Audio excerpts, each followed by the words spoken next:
Almighty God, who in your wisdom and goodness has appointed the offices of leaders and parliaments for the welfare of society and the just government of the people, we beseech you to behold with your abundant favor us, your servants, whom you have been pleased to call to the performance of important trust in this republic.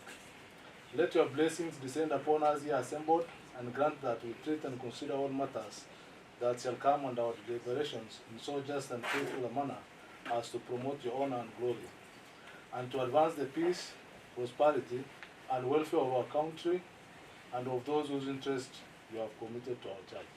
Amen.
Clerk.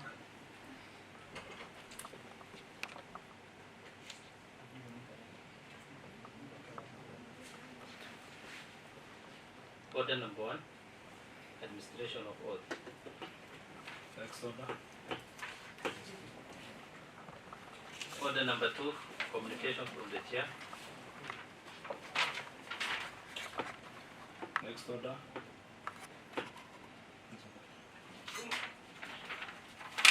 Order number 3, messages.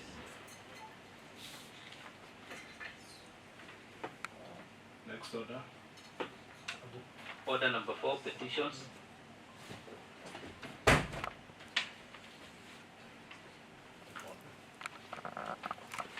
Next order. Order number 5, papers.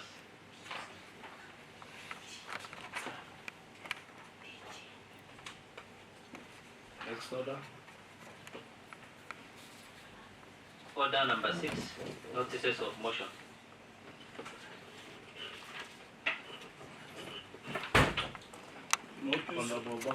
Notice of motion. Honorable Speaker, I beg to give notice of the following motion that whereas Chapter 6 of the Constitution, the Leadership and Integrity Act of 2012 and the Public Officer Ethics Act provide for primarily the conduct of state and public officers and the accountable exercise of the power and responsibility assigned to state and public officers. And whereas Article 10 as read together with Article 73 of the Constitution and Section 3 of the Leadership and Integrity Act 2012 provides for respect for the rule of law, good governance, accountability and transparency of state officers for the decision and action as a key guiding principles of leadership. And whereas Article 179(4) exclusively bestows on the governor the executive authority, which executive authority is provided for under Section 30 of the County Government Act 2012, to which he is to A, provide leadership in the county governance and development, B, provide leadership to the county executive committee and administration based on county policies and plans, C, promote democracy, good governance, unity, and cohesion within the county, D, promote peace, order within the county, E, promote the competitiveness of the county, F, be accountable for the management and use of county resources. And whereas by action, inaction, omission, and or commission, the governor of the Isiolo County has failed, refused, and or neglected to exercise the powers and responsibilities bestowed upon the office of the governor in a manner that promotes trust in the county he occupies, in keeping with the high standards of professional ethics contemplated under Article 232(1)(a) of the Constitution, as read together with Section 33 of the County Government Act. Cognizant that under Article 185(3), as read together with Section 8 of the County Government Act, the County Assembly is mandated to undertake oversight of the County Executive in the performance of its function as provided for in the Constitution and other enabling laws, which functions the County Governor as a Chief Executive Officer of the County has either failed, neglected, or exhibited gross violation of the Constitution and written law. Reasons whereof under Article 181 of the Constitution as read together with Section 33 of the County Government Act, the following grounds are provided for the removal of the governor, amongst which are A. B. Gross violation of the Constitution or any other law. B. Where there are serious reasons for believing that the county governor has committed a crime under the national or international law. B. C. Abuse of office or gross misconduct. D. Physical or mental incapacity to perform the function of the office of the county governor. Now, therefore, the Assembly resolved to remove Honorable Abdi Ibrahim Hassan from the office of the governor of county government of Isiolo, pursuant to Article 181(a) and C of the Constitution, Section 33 of the County Government Act 2012, and Standing Order 65 of Isiolo County Assembly Standing Orders on the following grounds. 1. Gross violation of the Constitution or any other law. Gross violation of the Constitution the County Government Act 2012, the Leadership and Integrity Act 2012, Protection Against Domestic Violence Act 2015, and Public Finance Management Act 2012.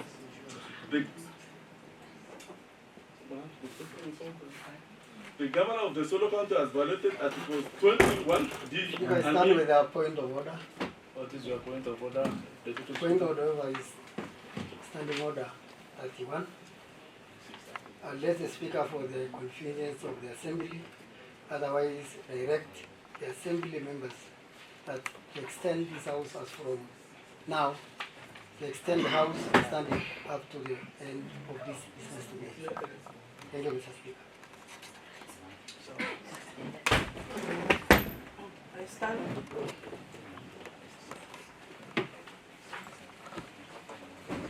I stand to second the proposal by the Deputy Speaker, the motion.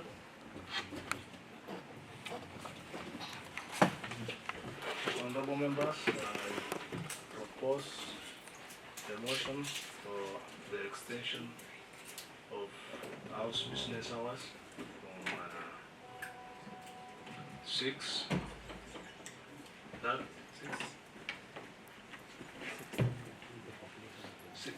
6:30 until the conclusion of the matter at hand. The floor is open for debate. Honorable members, I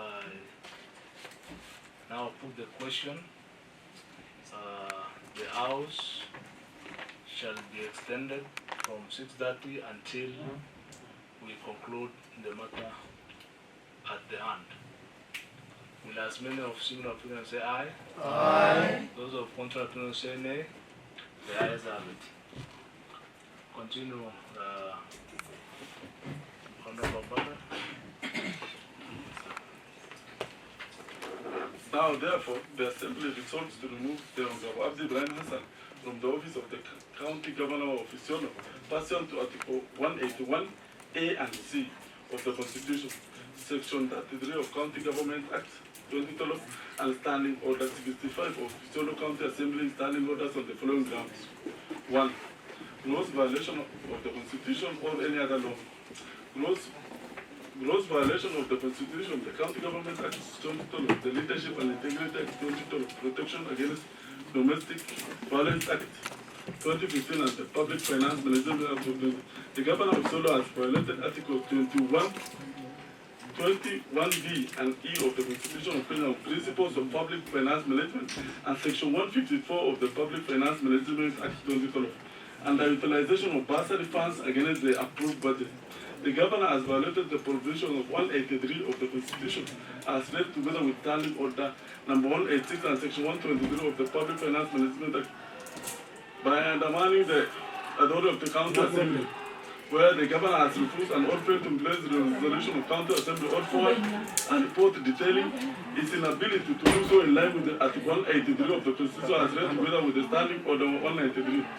With respect to County Public Management Act, in 2012, the county has been unable to control and manage county public debt. The result is unmitigated accrual of debt which has ballooned the county's overall debt to unmanageable levels. The governor, C, has violated the provision of Section 104 of the PFM Act on the responsibility and powers of county treasury. Whereas through inaction, action, omission, and commission, he continues to preside over a broken public finance management system. When the county treasury remains in despite various resolutions of county assembly urging the governor to improve its efficiency by decentralizing of finance function to sectors as required by the provision of Section 148 of the Public Finance Management Act 2012. The county continues to operate in contravention of the law. The governor has persistently made public pronouncements threatening the peaceful coexistence of communities in the Isiolo County. This is contravention of National Cohesion and Integration Act. The governor has violated the provision of 201 of the Constitution of Public Finance Management Act 2012 on principle that guide all aspects of prudent use of public finance, where either intentional or negligently, he presided over massive loss and debt of the county public funds in the 2 years he has been in the office, as evidenced by the Auditor General report, which raised red flag of a county stalled mega project as well as failure by county government meeting its revenue targets.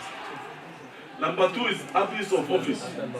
The governor abused his office appointing 36 advisors, that's madness, and 20 chief officers, despite the Isiolo County getting the third lowest budgetary allocation in the country.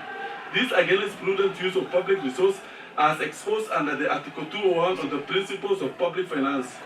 This is further contrary to the guidelines of the Salary and Remuneration Commission circular dated 29 July 2013, which limits the maximum number of appointees to the position of advisor to 4 individuals. The governor has abused his office by violating Article 75 of the Constitution as read together with Section 11 and 13 of the Leadership and Integrity Act 2012 on the conduct of state, where the governor has blackmailed chief officers with 2-year contracts whose renewal has undertaken arbitrarily, leaving the officers jittery about their employment and creating a climate of fear, uncertainty, and despondence. Order. For instance, in March 2025, the governor failed to renew the contract of the 20 chief officers, instead directing the handover to CEC County Executive Committee members, greatly affecting the continuity of service delivery and accountability in the county. He later renewed contracts for 5 chief officers on biased grounds. Number 3, gross misconduct. The governor persisted made disrespectful, demeaning, and sexist remarks against the senator of Isiolo County, offending the spirit and letter of Chapter 6 of the Constitution on Leadership and Integrity Act. The remarks fall within the violation of psychological violence and gender-based violence as contemplated under the Protection Against Domestic Violence Act of 2015. The governor has violated Article 73 of the Constitution and the Leadership and Integrity Act 2012 on the responsibility of leadership by failing to professionally perform his constitutional sanction routine owing to his constant absence from the office. Indeed, the governor reported to execute the function of the county government from location Nairobi City Council. The governor has violated Section 8 of the Leadership and Integrity Act 2012 of Public Trust, where he has constantly used his position to abuse public trust in the county government by exercising the powers of his office in a manner detrimental to prudent public service delivery, by persistent use of revisive and unbecoming language which undermines the office he holds the county administration. D. The governor has violated the Articles 73 and 75 of the Constitution on the conduct of state officers that is demeaning to his office, the whole and Section 11 of the Leadership and Integrity Act 2012 by persistently and willfully using abusive and unbecoming words and language, as evidenced by his numerous rants in public in which he has had abuses and conducted himself in a manner that undermines the office of the governor. Signed by Honorable Bakar Godana, MCA for Sirito. Someone to second? I stand to second the motion. Honorable members, there is no secondment on this motion. This is just notice of motion. And procedurally, according to our standing orders,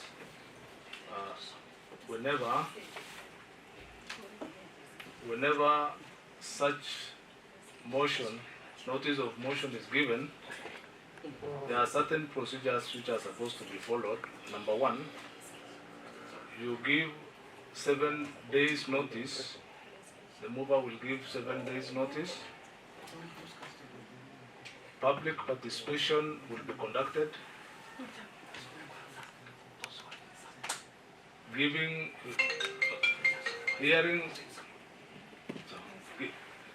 hearing to the governor.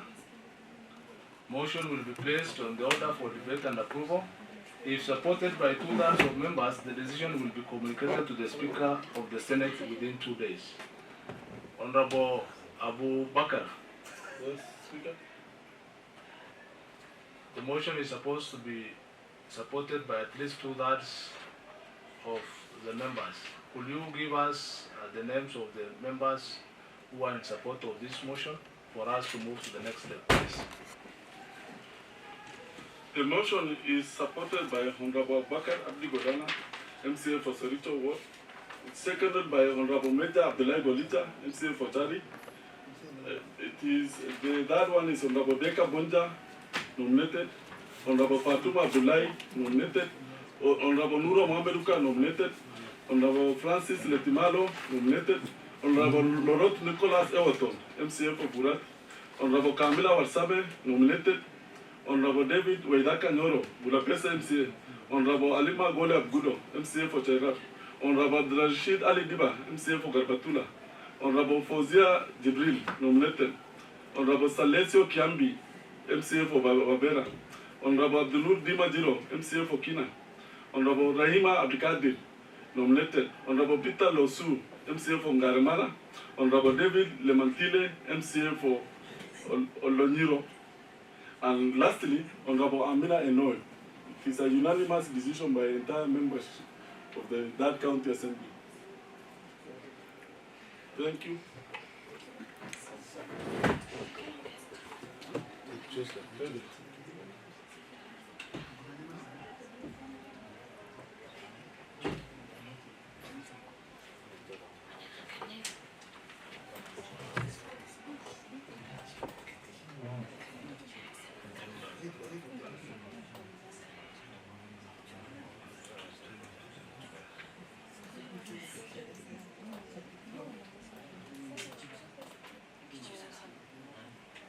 Honorable members, in light of this new development, we are going to adjourn the House. We are supposed to be here tomorrow on Thursday. However, we are going to adjourn the House till Tuesday, 17th June at 2:30 p.m. Tuesday, 17th June at 2:30 p.m. Remember, we are going to have public participation on this. So we will communicate to you in the course of the week. Thank you.